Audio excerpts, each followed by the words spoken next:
Hi, good afternoon, guys. Okay, for the ones who are here, uh, um, what I've done is, since it's a webinar sort of a platform, I have put the video and audio off for you guys, so I won't be able to hear you. We'll have a session at the end of the meeting or the webinar, where I'll open up your audio. Till then, I would also encourage you guys to send me your questions.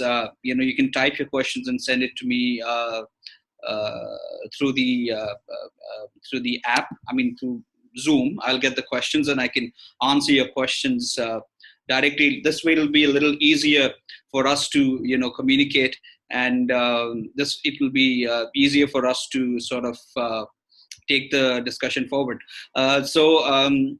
People are coming in still. The ones who are here, good afternoon to you.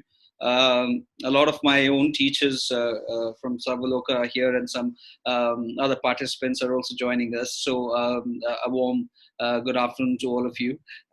First of all, I hope that all of you are fine and are safe and are healthy.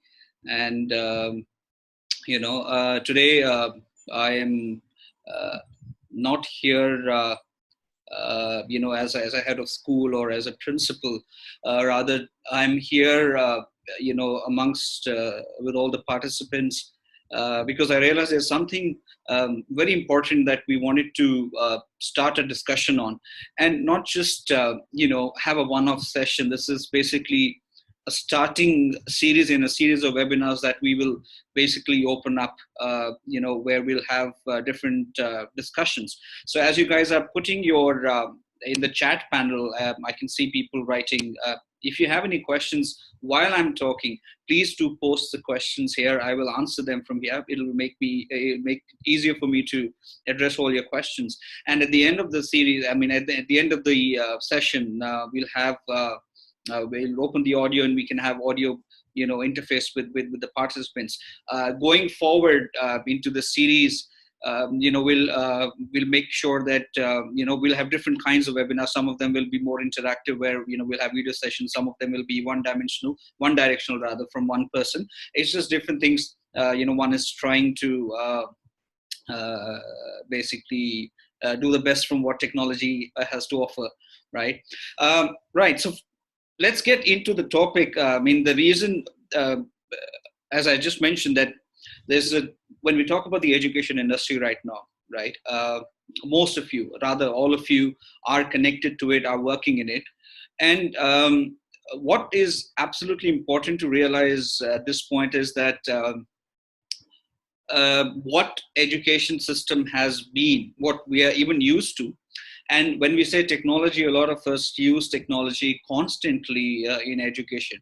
But what's going to happen now, based on current trends, also based on the future predictions by the experts and industry leaders, that especially for schooling sector and for colleges, in education in general and institutions, the big change that's going to happen right now from the time that we are talking is that it is going to be impossible for us to go back into a complete classroom setup. When I say a physical classroom, at least for the next few years, it will always be from now till, let's say, the next year, or even till 2022 at least, we are predicting, and it might just become a way of life. What I'm talking about is a topic called blended learning environment. A blending learning environment is something that you anyways were doing. It's just that the ratio of the blending would increase drastically. I mean, right now it's completely on one side, where we're only in a digital, we're only using the digital tools to connect with our students and parents. What's going to happen in the future is, I mean, all of you know that the lockdown has been extended. In most of the countries, schools are non-operational. In fact, the New York State announced that it cannot even open the schools for the rest of the year. That means till 2020, no schools will actually work in New York, and that's quite something. I mean, if we think about it, the one of the cultural, one of the biggest pillars of humanity. It was New York City, and they would not be able to run educational institutions for this whole year. So that's a very big, um, it's a big factor that we're living right now. Um, all of you, most of you rather, or I would say all of you, have now experienced online teaching to a greater extent. Some of you who are dealing with students who are of a smaller age group have adapted in a different way. Some of you who are dealing with students with a middle school or a higher school have adapted to the students in a different way. But what's going to happen is, and this is something which is very important, is that education, along with three sectors in the world. The sector number one is the healthcare sector. When I talk about, yes, it has been predicted also yesterday, not only prediction, it's been stated by the IMF, the International Monetary Fund, that we are going to be hit by the biggest recession since the Great Depression, which was in the 1920s and 30s. But what's going to happen is that three industries are going to boom from what's happened now. Yes, we all know healthcare is the number one booming industry that's moving forward, because at the end of the day, we realize who are the people that matter. I mean, humanity in general has realized which class of people who are working really matter at the end of the day, and which people we can do without in terms of working. So it's a very interesting change. So yes, healthcare industry is going to boom. There will be a lot of funding from the government, from the private sector into the healthcare industry, because we've realized with this pandemic that it is basically, we're depending on scientists, we're depending on doctors, we're depending on emergency workers. Now, there comes a fine line when we talk about emergency workers. A lot of people are speculating and discussing, and this is true, that the educators, teachers, or people who are freelancers, or people who are running education institutions, they are also now facing a very defining moment. Some of us have already faced it in our work culture, in the way we have had to adapt. We are talking right now, I mean, one of the ways of adaptation and transformation. But the prediction that is very certain is that education industry is going to be the next boom. But it's a double-edged sword. It's a sort of a paradox. So what's going to happen is, the right to education, as we all know, is something that is a universal law that we United Nations talks about it. Everyone talks about the right to education is a free human right. So what's going to add to right to education is the right to internet.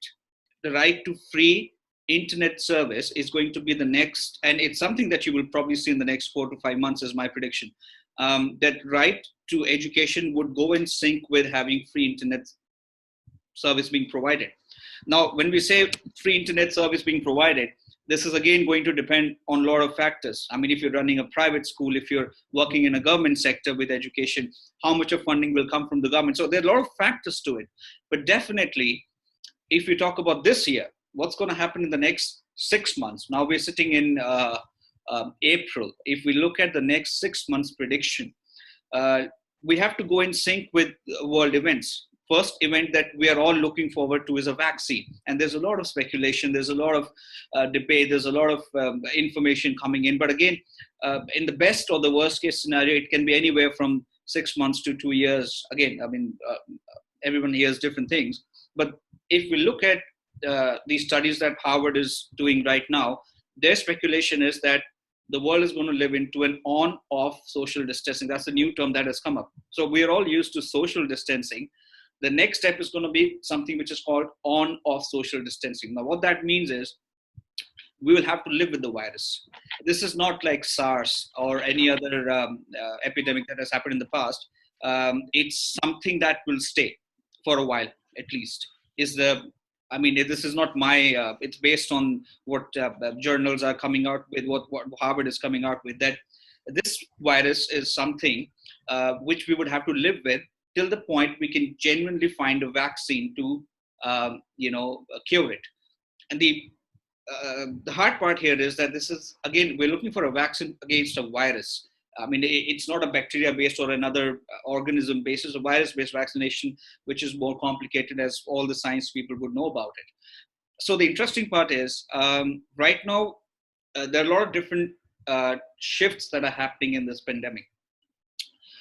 There are a lot of parts of the world where we're in the mid level, or the people are dividing it into three parts. Part A is people who are experiencing it just now. Part B is people who are living it, and part C is people who are thinking now they're in the post pandemic world. Some people who have slightly experienced part three are people in China. There was a very interesting article I read the other day. I would obviously share it with all of you. Is that in China, one of the major superstores which sells luxury bags and all, they opened for just one day, and they recorded the biggest sale in their history. I think it was about 2.3 million US dollars worth of sale in one day. So again, the industry, all of us are sort of hoping that the industry is going to stabilize, and some of us are worried that the market in terms of economy is going to crash. And then suddenly you hear a news which says that there are 2.3 million sales happening in one day for leather bags. So it's a very volatile situation that we're living in. The people who are going to be in charge of taking the situation forward, as I said, one is the healthcare people. Now, second comes are the education, the people who are in the education business.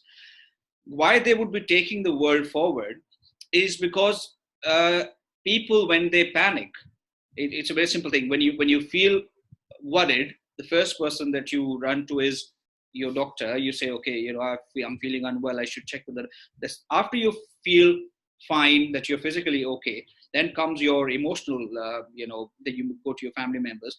Third comes your awareness, your social sense of security, your direction of life. And that's where an educator comes into the picture.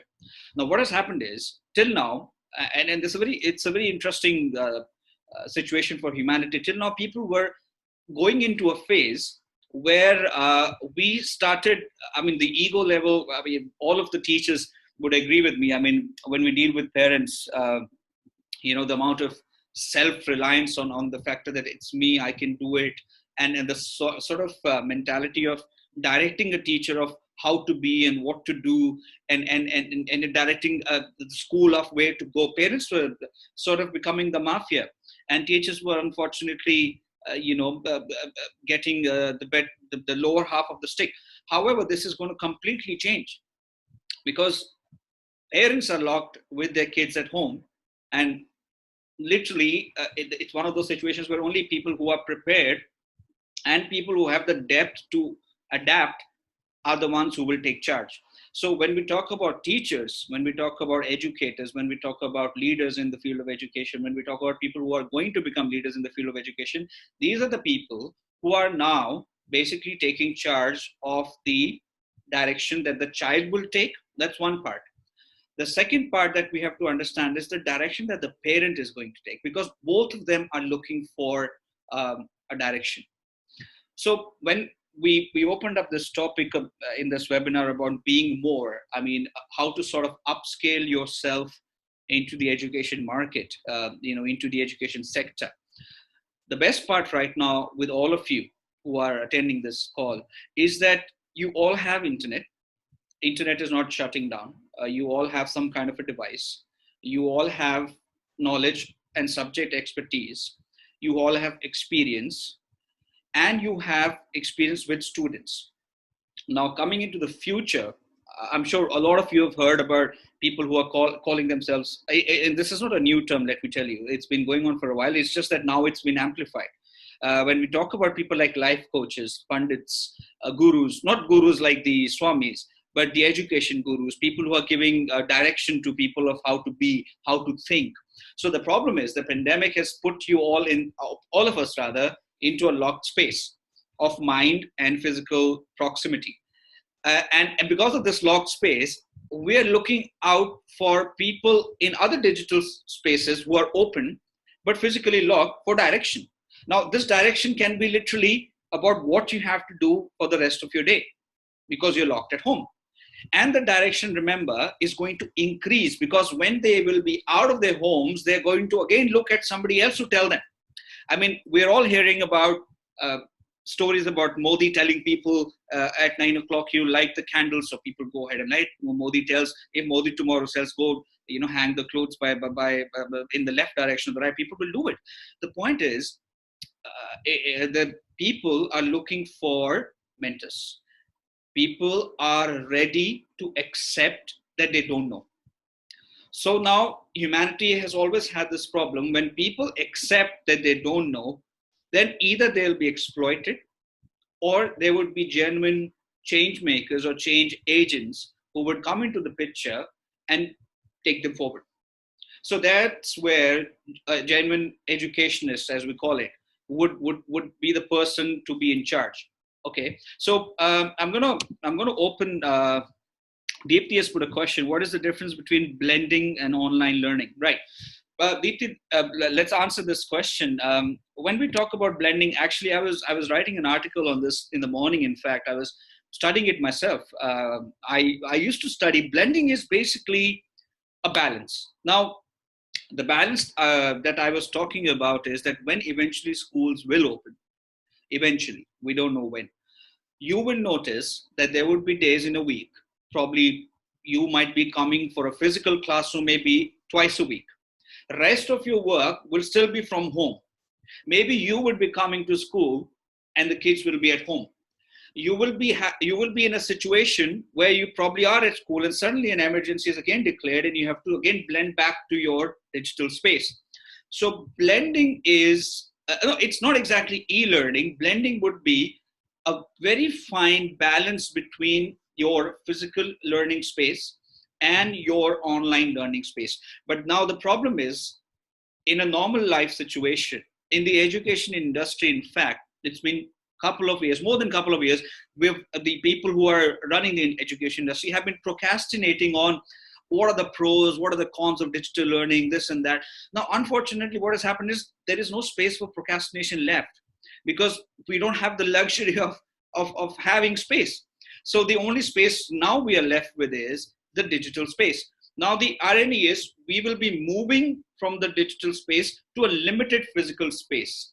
So the blending is inverse now. It is not moving from a physical. We were suddenly forced from a physical into a digital space. However, now the successful people, organizations, and teachers would be the ones who are completely empowered with the digital space and then can transmit that into the physical space.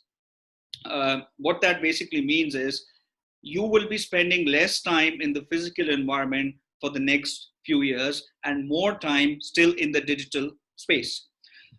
There are unlimited sources in the digital space, but then how will it come to differentiation is again quality of teaching and learning, and how do we actually transform? Like, for example, if I'm a teacher and if I say, I'm going to take today's class and my class is again, just a second. Yeah, so if I say my class is basically redundant, it's again teacher led. It's like, for example, right now this is sort of like a seminar. It's a one directional talk. Even if I'm taking a class on the internet, if it's a video class or a or a class on Google Classroom, if it is just one directional, again it's going to fail. The people who are going to be successful in the education industry are people who sort of transgress from one role. That means you as a teacher cannot only rely on your one subject expertise anymore.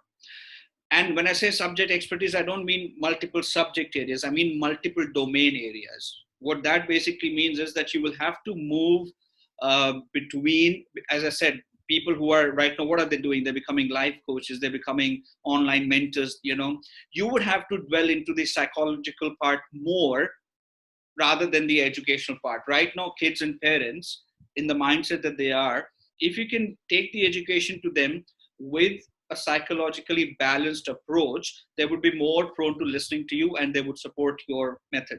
If we do the traditional method of examination, of assessment, of teaching, they will not listen to you because it's the black and white can be seen. They don't have to come to your classroom anymore. It's going to be the other way around. We will have to bring them to our classroom. So when we talk about upscaling, we'll have to pick up, some of us, not some, I'm sure most of us These skills are innate. When I say innate, we have these skills already inside of us. What happens is that during the course of our career, we get used to a certain system of life because we were used to a certain way education industry was performing and functioning. Now that whole education industry, in a nutshell, has collapsed. And I hate to say it that way, but it has. So when the traditional education industry has suddenly collapsed, you would have to rebuild a new education industry where the methods are going to be different. So when we talk about blending learning, I mean, I'll give an example. If you're a school where you don't have access to internet, unfortunately, you don't, and in a country like India, this is where the debate will come that how do we bring internet to each and every kid? How do we bring that webcam or that learning to each and every child? How, I mean, is it only for the privileged class? How do we bring it to the classes where it's not accessible? So there are a lot of questions we still need to answer. That how can we make this learning absolutely successful? And that's again something that a private body and a government body would have to work together to make it successful. But then the people who are sitting in their homes or educators are as potent as a person who's right now, let's say, working in the front lines with this pandemic. Because at the end of the day, even a person who's a doctor who need to come home and probably listen to a life coach or a psychologist or a mentor or a counselor to put that person to ease, or to give direction to that person's existence, because everyone is questioning their existence right now in some way or the other. Some of us are completely in the fight and flight syndrome method. We are either fighting the system or we are completely in denial. Some of us are internalizing, some of us are panicking. But the problem is, what we have to realize, that people who are working in the healthcare sector, people who are leading the charge against this virus, are also human beings. So at the end of the day, when we talk about the word teacher, ironically, the word teacher is going back to its roots. I mean, even in our Indian culture, when we used to talk about the guru, the teacher, it was a person who was not just giving the subject knowledge. That person was basically the teacher for everything else too. I mean, which meant your morals, which meant your social behavior, which meant your social interaction, your perception of world and life.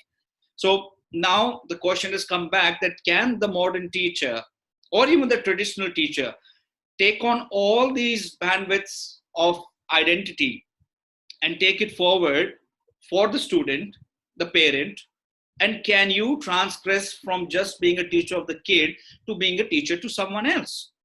The answer is yes. You have to, because we as educators are not sure on one simple question: what is the future of my, let's say, job? If I'm employed in XYZ school or in an organization, how do I make sure that if if the organization falls apart or fails, if I as a person am let go of, how do I sustain my profession into the new system? And the system is not that it's going to be built. Let me be very honest with you. The system is already happening. I'm already seeing people online who are building on this new system. I'm already seeing people who are constantly driving forward this change because they have already seen what's going to happen in the coming 6 to 12 months. And unfortunately, even in the private sector, the education institutions who are not able to get into the blending environment will fall apart. Because the problem is, as I said, as we all know, the vaccine is something that we're waiting for. The unpredictability of it being successful or not successful is there. The predictability of living with the virus for a certain time is there. Probably going to work when the coronavirus still exists in the world is there. Now, where you're going to work, is it at home or is it in an organization? That is to be decided. So the whole idea is that the positive is that, yes, definitely, as an educator, your value is very high in the market. But that value will only stand if you can back it up, not just with what you're used to. You have to sort of back it up with new skills. And when I say new skills, these are not skills that you don't have already. You already have been practicing these skills with your students. But in order to sustain yourself and stay in the market and probably grow as an individual, right now is the correct time to do that. Right? I'm going to open all your audios and videos, that we can open up a discussion on what we have spoken so far. And, uh, open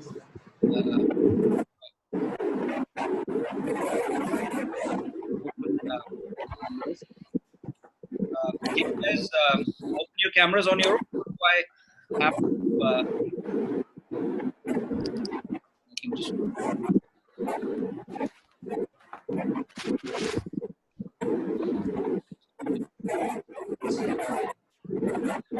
right. Um, I can see some of you. Okay. Right. Let's just open up the discussion now. Any questions that first of all we would like to discuss? Anything that we would like to talk about? So when you're talking about upscaling the domain areas, Yeah. will there be any standardization there, or will it be on the educator's call? Will the school or the institution say that you will need to have these expertise, or will it be the teacher's call? That's a good question, Deepti. I think right now the situation is that even the institution would want to listen to the teacher. If the teacher has a certain good practice, or if the teacher is able to bring in a good practice, it is a situation where even the institution is going to look forward to working. So my suggestion is that it is very important right now for all of us in the education sector to build our own practices which are unique to us, which we are good at, and develop a profile which probably goes in sync or goes parallel with your already existing profile. Because Thank you. certain, if you're working in a private sector, in the private sector, it is absolutely imperative for a teacher to build a dual profile. Dual profile means that if you're going in the direction of an entrepreneur, if you're going into the direction of a researcher, if you're going into the direction of a person who's taking online teaching and learning on their own foot, so it would be important to bring in that profile, because that will empower you even in your own organization, right? Thank you, sir. Right. Anyone else would like to ask anything? Before we right. So that was a very good question. That was a valid question, because when we talk about the first group of teachers right now who are talking about this topic are actually not only asking each other, but they're asking themselves that, okay, what kind of a profile? Hang on, I'm just gonna mute you guys so that it will be easy for everyone to hear. There's some noise coming. Yeah. Okay. So that was a good question, Deepthi. First of all, I should say that, and also when we are talking about upscaling, right? We are looking at certain factors. So people who are, let's say, industry leaders, people who are running big private institutions, to the fact that people who are running education institution in the government sector are also looking at experienced and progressive teachers who can bring in solutions. Because what is going to happen in the next 2, 3, 4, 5, 6, 7, 8 months? There are going to be multiple issues that we are all going to face in the education industry. Now, that's just within the industry. But what I'm looking at is that a teacher, I mean, as a profile, as a person or a personality, or as a meaning to your job description, you would have to sort of evolve that job description on your own, depending on your comfort level and your area. Because why we need to do that? Because if in your private sector, let's take an example, this is a hypothetical situation, in areas which are really worse hit in the world, where the economy is falling rapidly, there would be a situation in the private sector where the private sector cannot fund their people. So a lot of people have been laid off. A lot of people have been put on half salary, or there are hundreds of numerous scenarios that you need to prepare yourself for, right? As we talk today, I know multiple people who have launched all kinds of webinars and all kinds of video series, and but you would find something interesting. Most of them are not charging anything right now. They're all saying it's free. It's all free. There's a reason behind that. There's a market thinking that who becomes, see, as I told you, the education system has collapsed. It's true, because all the systems have collapsed. So the people from now, which is ground zero, who build up into the new system, which will be the quality control. So when we ask ourselves the question that in the next 6 months, what kind of educators or institutions will be successful, they will be the people who are able to quickly adapt to what's happening now from ground zero and build this new system up. So when you're attending any kind of webinar where people are having discussions, people are having, chats, all this is actually to build the new market for education. It's happening same for any industry. Some of the industries are completely collapsed, they cannot function. But the good part is that the education industry will function, right? It's not deemed essential service, but it's very close to essential service. Like we cannot survive as a humanity in the long run without the education system. So it will become an essential service. Trust me, in the next few months, not even few months, it's already there. So when, let's say tomorrow, I mean, we know that in India, the lockdown is till the 3rd of May. There's a possibility that then some restrictions will be opened up. There was a possibility that in June, some of us will come back to work. Maybe we will have to probably adapt and live with the virus for a while. But the point that I'm trying to make here is that when you're looking at yourself as an educator, when you're looking at upscaling yourself, you need to start building a certain profile around yourself, which has your own USPs. That can be in sync with your organization, that can be in sync with your personal strengths, and plus add-ons with what's happening.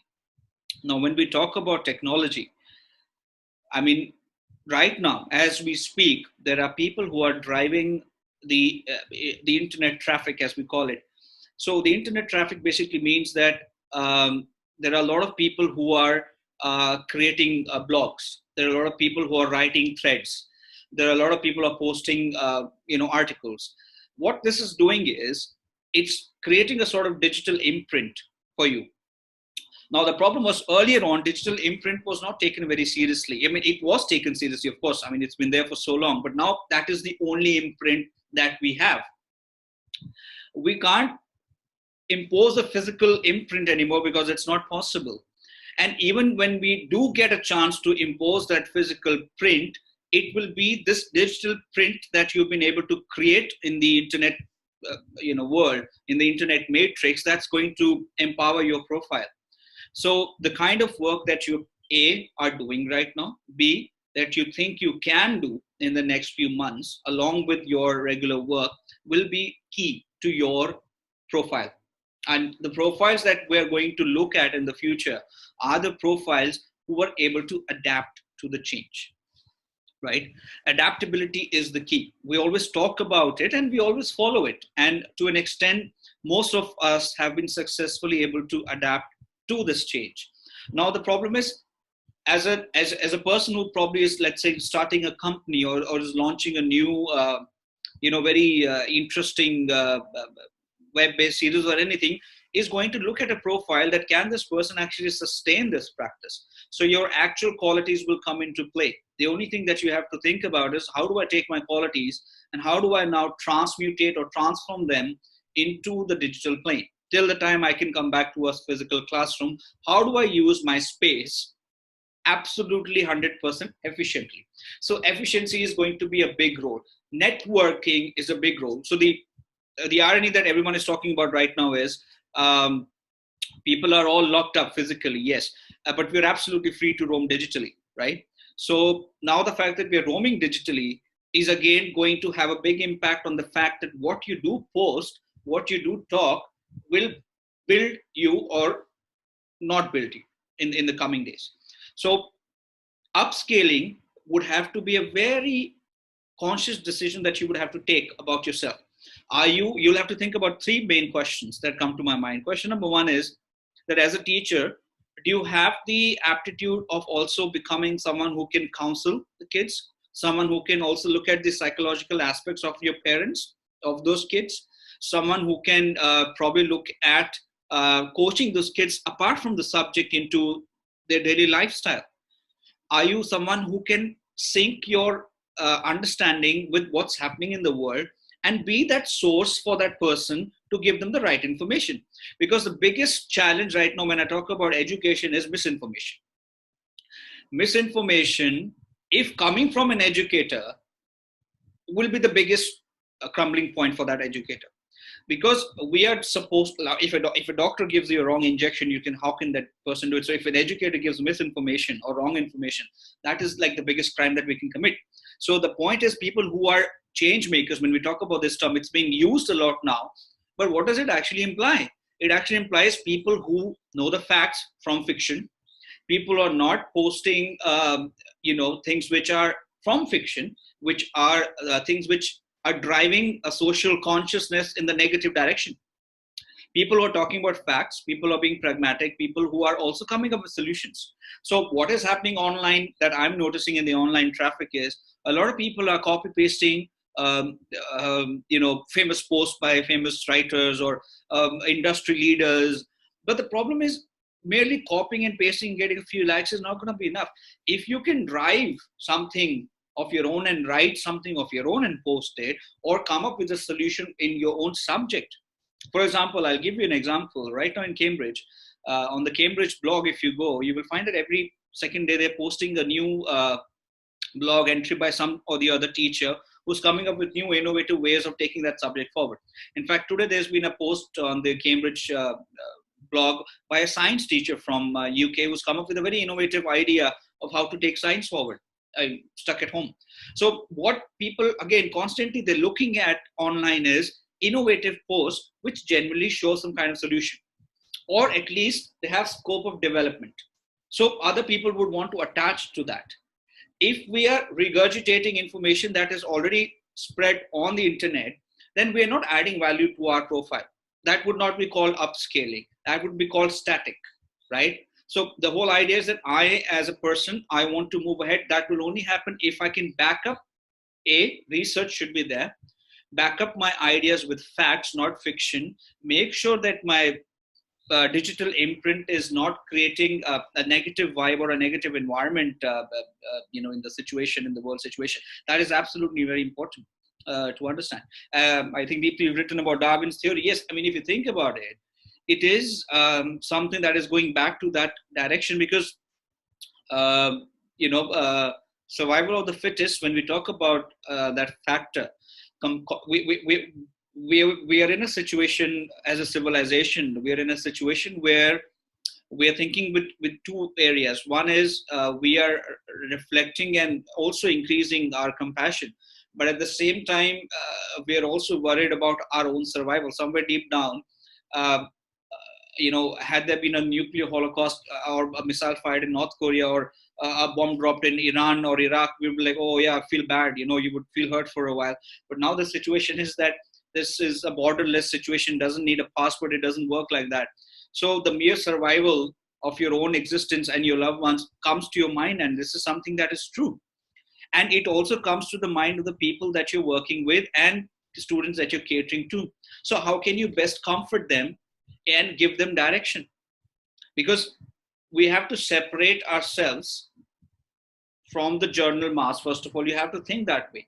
You'll have to sort of psych yourself out into thinking that you, being an educator, even if you're in the field for 11 months or 11 years, would have to unlearn some parts and bring your expertise in some form to become leaders.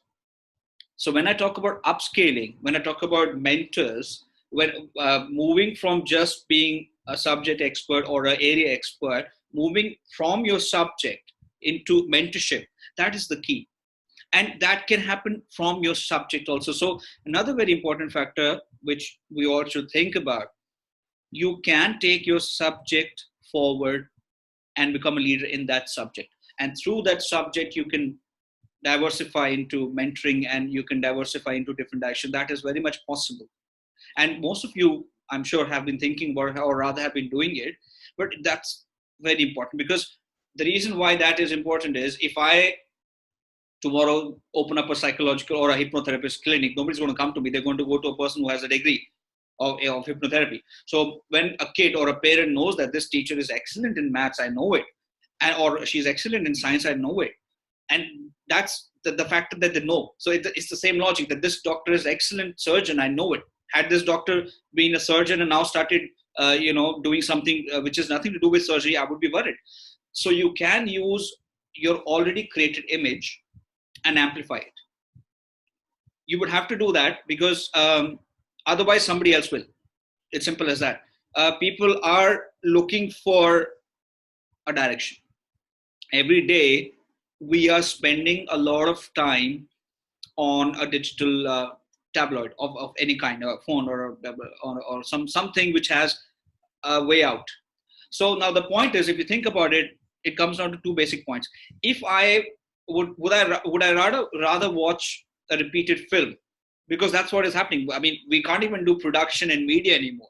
We can't sell fashion anymore. We can't go to the mall. We can't produce new TV series on Netflix. So it's all rerun. So the only people who can be new are the people who have new ideas. So knowledge has not stopped, right? So if knowledge has not stopped, can you bring new knowledge every day and give it to me? If you do that, I would rather watch you than watch a rerun television series from 20 years or watch a film which I've seen 5 times already. I would rather spend my time with you getting that new knowledge, which would not only distract my mind, but I'm learning something and I'm getting a direction, a sense of relief and a sense of calm and a sense of knowledge will really lower my, paranoia. Watching something which is not live is also a very psychological factor that I want you all to think about, because when you're talking to someone real time, like how we're doing now, versus watching a recording, you would all notice that when you're watching a recording, the chances of you looking left, right, center, when you watch a video, pause it. You can't do that in a live conversation. It's still more dynamic. I know it's not as good as physical interaction in this room. It's never going to be, but that's the best we have. So the fact that we have this is our best option, we need to amplify this option, right? So if we educators are the only people who can amplify this option for the world, nobody else can. If the genuine educators don't step in and upscale, then there would be the other generation of people who would exploit these people. So as I told you, if the student or the parent doesn't come to you, then they'll go to someone else, because they have to go to someone else. I mean, they have to go to someone. It has to be either you or someone else. So it's not exactly competition, but it is something that everyone is looking for answers. Everyone is looking for a direction. So if you can build that direction, that would be the best of it. Hang on, let me just try and share my screen. There's based on what we're talking about today, there are certain factors I thought I'll show you. I'm also doing this webinar thing for the first time, so I'm learning as we go along. I'm trying to do a share screen. I mean, as we move forward, I'm going to be, so the whole idea is that since I'm home, so you guys are stuck at home, I'm going to bring in, I've been talking to a lot of industry specialists, industry people. I'm going to bring more and more people into the talks. There'll be conferences with good people in the next few sessions. This was just a first session, just to touch base, just to start discussing on factors. Hopefully I'm going to be launching a series of webinars where we will bring industry specialists, people who are, industry specialists in their own domain. And I would also welcome all of you to join me. Anyone who would like to be part of the, chat and talk to people, please do join. To all the teachers, I extend this, thing. So right now, as I said, I'm not talking to you as a head of school and all those things. I'm talking to you as a person who's working in the same industry. And anyone who brings value and brings expertise is someone who's of value right now to even talk to people and to give solutions to people. So certain areas that we've spoken about, I want you to just think about it. There will be a couple of new series that are coming in. Probably in the next week, we'll launch 2-3 more webinars where we have 2-3 industry specialists who are coming and joining in on the conversation with us. And also, I would always want my teachers to feel free to join in to the conversation, right? So this Zoom, I'm just going to unmute all of you guys. If you have anything that you'd like to talk about, please do so. Yeah. I only have a couple of minutes on this Zoom thing because I still have to take He gives me 45 minutes per session. So anything anyone wants to ask, please do so. Or So, sir, yeah. I just have a question. So, isn't it looking like this is becoming a threat for the educators as well as the organizations? Because the curriculum developers and the corporates that develop the packages for the curriculum, Hmm. wouldn't the parents be prone to go towards them, just getting the package and just doing it at home with the kids, rather, be believing on the educators or Uh, on the teacher? yeah. See, if I'll give you an example. If it's the same thing, Sundar. It's a good question because see, if you buy a package, it's like you bought something. If you buy a package which is, let's say, made by Cambridge, made by Oxford, made by some service provider, it's not going Yeah. to be enough. Reason being that is a recorded. That's again it's a bundle, right? So the amount of scope that it has is limited. Like if you take a textbook, it will go from page 1 to 100. After that, it's over. But a person who is talking to you or a person who's teaching you doesn't have that last page. So because you don't have a last page, you add more value to yourself. So even if I go tomorrow and I buy, let's say, 30 books, 40 books from this publisher, CDs, online videos, it will run out. And even if I watch that, I will, as a student, I'll have questions. Who will answer those questions? Right? So, like, I'll give you an example. Right now, we're looking at certain people who've been industry leaders in online teaching, like Byju's and Academy, obviously. They have been ruling it because of mass marketing, right? Because they control the market value. Byju's is completely controlled because of Facebook, because Facebook has invested millions and millions of dollars into Byju's. That's why it's controlling the online learning market. But that it's going to have a lot of competition now, because if you actually has anyone ever attended a Byju's lesson? Any kid, any? Yes. How did you find it? So it's like it's again an online course. Like they have an opportunity to choose a topic of their own choice, and it also has grade-wise packages. Kind of, if the child is 10-year-old, they have certain kind of games, Yeah, which yeah, if it's math or science, they have a particular thing, and the kids really enjoy it. But and also, if there is a question, if the child has posted a question, then there are experts who come in and guide them. But that kind of one-on-one support as we do in a classroom, that I don't think that's the child could get that, and the psychological support I don't think they get that. true, But true. it's again, it's becoming completely technological, so the child, maybe later on, the child should come forward and discusses with the parents or anyone else for that matter. Yeah, yeah, that is true. See, Byju's as a company, as you mentioned, see, they're very, because of extremely good funding, right? They have the best technology right now in our country to Yeah. run online platforms. I mean, they have the best, you can say, interactive platform because it's very interactive, right? They've invested a lot of money in building that interaction. And I'm sure they've hired good teachers and people who are running these classes too. But it's kind of like the Swiggy of or the Zomato of online learning. It will have glitches, right? So if I was, if it's just the same logic like a big bank versus a small bank. At the end of the day, it also comes down to the quality of the customer service person in the bank or the banking officer. You know, uh, Mhm. parents at this point can buy packages, but they would need someone more than a package, more than a face, or more than a person who can answer just, let's say, this is your question, are you satisfied with the answer? But we probably have to go above that, because see, what happens is, if we answer the subject question, we have clarified that doubt. But the doubt that we are talking about right now is very deep rooted and very deeply psychological, especially for young kids and young parents who never have been used to such a situation. Some of our parents who have lived through probably the 71 war or some other natural calamity, or some of us who've lived through probably harsher times, still can adapt slightly, say, you know what, but people who have not faced genuine such hardship are completely overwhelmed and clueless. So because they're so overwhelmed, they need educators to guide them. And any app, unless Baidu says that we have a section for counseling, which is very much possible, you will see millions of people jumping to that counseling session every day. So the point is, as a school, if you're running a school, let's say, for that matter, if you don't address this question now with the parents, or as a teacher, then they would look for someone else to find the answer for that. Any other questions? Yes, sir. Right. So what I'm going to do is I've I've, I've recorded this session. I'm going to post it to you guys. We will be running another session soon, and we will be joined by a couple of people uh, in that session. Some of the industry people that I was telling you about. And as I said, please do feel free to connect with Pete if you would like to also, do a session with me with the rest of the team. The whole idea is basically sort of creating a community of awareness, a community where we can openly discuss and sort of come to a conclusion and be ready for what's coming. Because we all know it.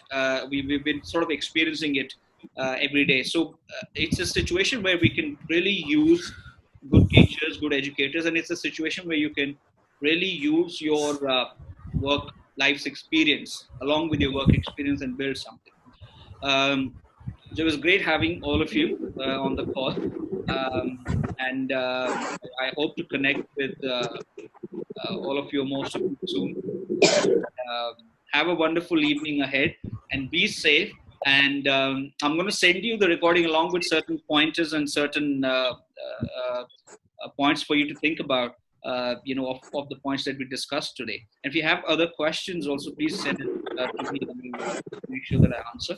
So on that note, I'll sign off. And it's been wonderful engaging with all of you. Have a wonderful evening ahead. Thank you, sir. All right. Thank you so much.